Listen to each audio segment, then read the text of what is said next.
ابو جہل کے بارے میں کہا گیا ہے کہ وہ رات کو چھپ کر حضرت محمد صلی اللہ علیہ وآلہ وسلم کی قرات سننے آیا۔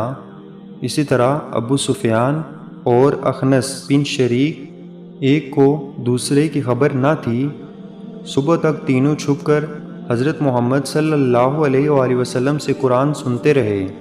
دن کا اجالا ہونے لگا تو واپسی میں ایک سنگم پر تینوں کی ملاقات ہو گئی۔ ہر ایک نے دوسرے سے کہا کہ تم کیسے آئے؟ جب بات کھلی تو سب نے آپس میں یہ معاہدہ کیا کہ ہم کو قرآن سننے کے لیے نہیں آنا چاہیے، کہیں ایسا نہ ہو کہ ہمیں دیکھ کر قریش کے نوجوان بھی آنے لگیں اور آزمائش میں پڑ جائیں۔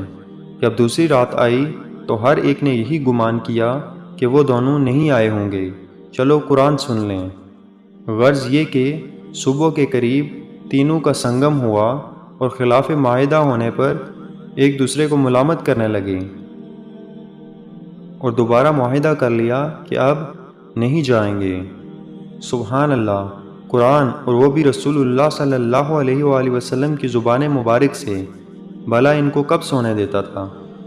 اور جب تیسری رات آئی تو پھر تینوں حضرت محمد صلی اللہ علیہ وآلہ وسلم کی مجلس میں گئے۔ پھر صبح کے وقت معاہدہ کر لیا کہ آئندہ سے ہرگز نہیں آئیں گے۔ اب اخنس بن شریک ابو سفیان کے پاس آیا اور کہنے لگا، ہے ابو سفیان، تمہاری کیا رائے ہے؟ تم نے محمد صلی اللہ علیہ وآلہ وسلم سے جو قرآن سنا اس کے بارے میں کیا کہتے ہو؟ ابو سفیان نے کہا، ہے ابو صہلبہ، اللہ کی قسم میں نے جو باتیں سنی ہیں ان کو خوب پہچانتا ہوں اور اس کا جو مطلب ہے اس کو بھی جانتا ہوں، لیکن بعض ایسی باتیں سنی ہیں جن کا مقصد اور معنی نہ سمجھ سکا۔ تو اخنس نے کہا، اللہ کی قسم میری بھی یہی حالت ہے۔ پھر اخنس وہاں سے چل کر ابو جہل کے پاس آیا اور کہنے لگا، ہے ابو الحکم، محمد صلی اللہ علیہ وآلہ وسلم سے جو کچھ سنا تمہاری اس کے بارے میں کیا رائے ہے اور تم نے کیا سنا ہے؟ تو ابو جہل نے کہا، ہم اور بنو مناف مقام شرف کے حاصل کرنے میں ہمیشہ دست و گریباں رہے ہیں۔